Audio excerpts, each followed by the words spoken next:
guys, Miss Price here. I have another story to share with you today, and I have a little friend here. Oh, does he remind you about someone from the world of Dr. Seuss?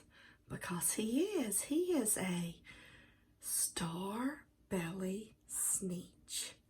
You say, I haven't heard of a Sneetch. What is a Sneetch? You're going to find out in our story today. You ready, Sneetch? He's ready for the story. All right, Sneetch. You sit there so you can listen. And the story I'm going to read you today comes out of the book, The Sneetches and Other Stories by Dr. Seuss. Sneetches. That's a kind of, one of those words Dr. Seuss has that's tricky to say. The Sneetches. Now, the star-belly Sneetches had bellies with stars. The plain belly Sneetches had none upon theirs. Those stars weren't so big, they were really so small, you would think such a thing wouldn't matter at all. Do you see? This one has a star, but this one does not. Oh, my Sneetch friend does have a star. But because they had stars, all the star-belly Sneetches would brag, we're the best kind of Sneetches on the beaches. With their snoots in the air, they would sniff and they'd snort. Will have nothing to do with the plain belly sort. And whenever they met someone, when they were out walking, they'd hike right on past them without even talking. When the star-belly children went out to play ball, could a plain belly get in the game? Not at all. You could only play if your bellies had stars, and the plain belly children had none upon theirs.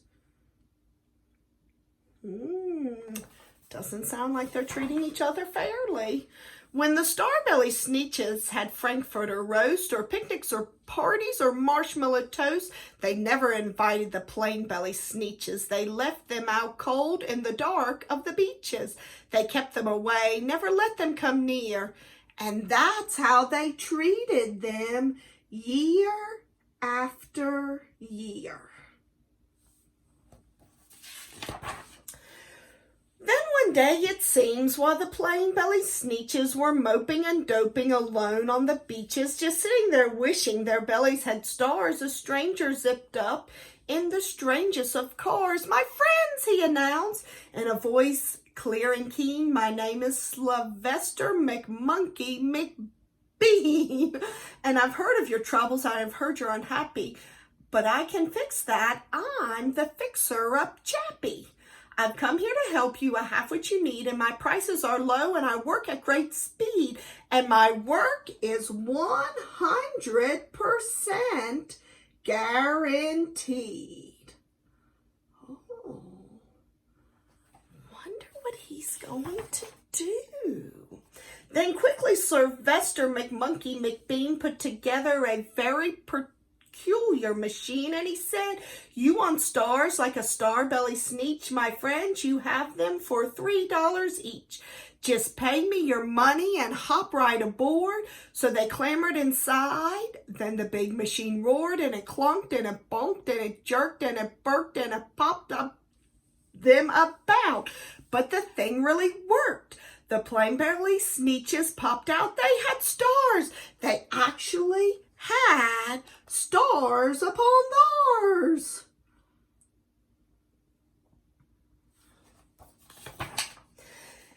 Then they yelled at the ones who had stars at the start, "We're exactly like you. You can't tell us apart. We're all just the same now, you snooty old smarties. And now we can go to your Frankfurter parties." "Good grief," groaned the ones who had stars at the first. "We're still the best Sneetches, and they are the worst. But now, how in the world will we know?" they all frowned. "If which kind is what, or the other way around?" Does the star decide that? Then up came McBean with a very sly wink, and he said, "Things are not quite as bad as you think. So you don't know who's who. That is perfectly true. But come with me, friends. Do you know what I'll do? I'll make you again the best Sneetches on beaches, and all it will cost you is $10 eaches.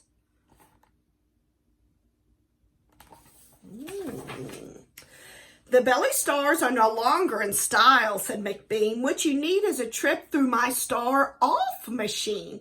This wondrous contraption will take off your stars so you won't look like Sneetches who have them on theirs. And that handy machine, working very precisely, removed all the stars from their tummies quite nicely. Then, with snoots in the air, they paraded about and they opened their beaks and they let out a shout. We know who is who, now there isn't a doubt. The best kind of Sneetches are Sneetches without. Then, of course, those with stars got frightfully mad. To be wearing a star now was frightfully bad. Then, of course, old Sylvester McMonkey McBean invited them into his star-off machine. Then, of course, from then on, as you probably guess, things got really into a horrible mess. Do you think a star or no star decides what kind of Sneetch they are? All the rest of the day, on those wild, screaming beaches, the fixer-up chappie kept fixing up Sneetches. Off again, on again, in again, out again. Through the machine, they raced round and about again, changing their stars every minute or two. They kept paying money. They kept running through until neither the plane nor the star bellies knew whether this one was that one or that one was this, or which one was which, or what one was who. Oh. Look at them all. This seems to be a problem. Then, when every last cent of the money was spent, the fixer-up chappie packed up and he went. And he laughed as he drove in his car up the beach. They will never learn. No, you can't teach a Sneetch. Oh, and look at all his money. What are the Sneetches going to find out? I wonder if they're going to learn a lesson from this. But McBean was quite wrong. I'm quite happy to say that the Sneetches got really quite smart on that day. The day they decided that Sneetches are Sneetches, and no kind of Sneetch is the best on the beaches. That day all the Sneetches forgot about stars and whether they had one or not upon theirs. Oh, I think they learned their lesson. Doesn't matter what they look like on the outside.